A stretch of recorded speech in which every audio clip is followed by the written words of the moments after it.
ஆனந்தன். நான் தேவகோடை சேர்மன் மாணிக்க வாசன் நடுநிலைப்பள்ளியிலே 8ஆம் வகுப்பு படிக்கிறேன். நான் வந்து எங்க வீட்டுல வந்து செடி வளர்த்ததை பத்தி பேச போறேன். முதல்ல எங்க ஸ்கூல்ல ஃபர்ஸ்ட் நான் ஒரு போட்டியில ஜெயிச்சதுக்காக எனக்கு ஒரு ரோஸ் செடி கொடுத்திருந்தாங்க. நான் அதை வீட்டுக்கு கொண்டு போயிட்டு பூத்தொட்டிலாம் வாங்கி அதை வளர்த்தேன். நான் அந்த செடியை எப்படி வளர்க்கிறது அப்படின்னு கொஞ்சம் கொஞ்சமா தெரிஞ்சுக்கிட்டு அதை நல்லா வளர்த்தேன். அது ஒரு பெரிய செடியா வந்துச்சு. அதுக்கப்புறம் அதுல நிறைய பூலாம் பூத்துச்சு. முதல்ல அந்த பூல அதுல அந்த செடியில ஒரு பூ பூத்துச்சு. அது ரொம்ப அழகா இருந்துச்சு. எனக்கு அந்த பூவை பார்க்கும்போது ரொம்ப சந்தோஷமா இருந்துச்சு. அதெல்லாம் எங்க அம்மாட்ட போய் அதை கொடுத்தேன். எங்க அம்மா சொன்னாங்க, நீ இந்த மாதிரி நிறைய செடி வள, அது உனக்கு ஒரு நல்ல பழக்கமா இருக்கும் அப்படின்னு எங்க அம்மாவும் எனக்கு ஊக்குவிச்சாங்க. அதோட அடுத்து இன்னொரு வாட்டி எங்க ஸ்கூல்ல செடி கொடுத்தாங்க.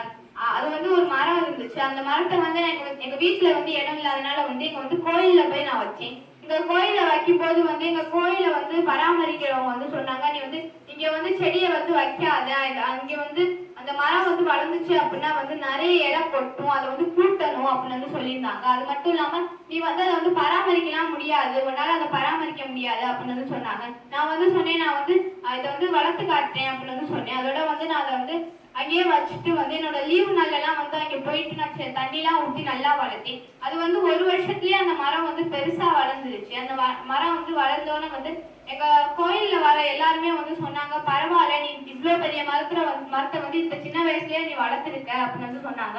அது மட்டும் இல்லாம அந்த கோயிலுக்கு வரவங்க எல்லாருமே அந்த மரத்துல கொஞ்ச நேரம் இருந்து எதிர்த்துதான் போவாங்க. அவங்க சொல்லுவாங்க, இந்த மரத்திட்ட வந்தா எனக்கு ரொம்ப சந்தோஷமா இருக்கு அப்படின்னு சொல்லுவாங்க.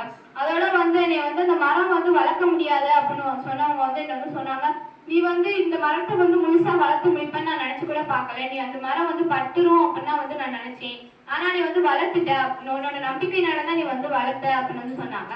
அவங்க சொன்னாங்க, நான் இந்த மரத்துல இருக்க ஒரே ஒரு பிரச்சனையை தான் பார்த்தேன், ஆனா அந்த மரத்துல இருக்க பல நன்மைகளை நான் பார்க்க மறந்துட்டேன் அப்படின்னு சொன்னாங்க. அது மட்டும் இல்லாம நீ நிறைய மரம் வள, நீ எங்கே வேணா மரம் வைக்கலாம் அப்படின்னு சொன்னாங்க. அதோட நான் நிறைய செடி அன்னையில இருந்து வளர்க்க ஆரம்பிச்சேன். அதுக்கப்புறம் எங்க வீட்டுல பக்கத்துல இருக்கவங்க எல்லாம் சொன்னாங்க, நீ செடிலாம் வாங்கினா எனக்கு கொடு அப்படின்னு சொன்னாங்க. நீ வளர்க்கறத பார்த்தா எனக்கும் ஆர்வமா இருக்கு அப்படின்னு சொல்லி சொன்னாங்க. நான் நிறைய செடிலாம் நிறைய பேருக்கு கொடுத்துருக்கேன்.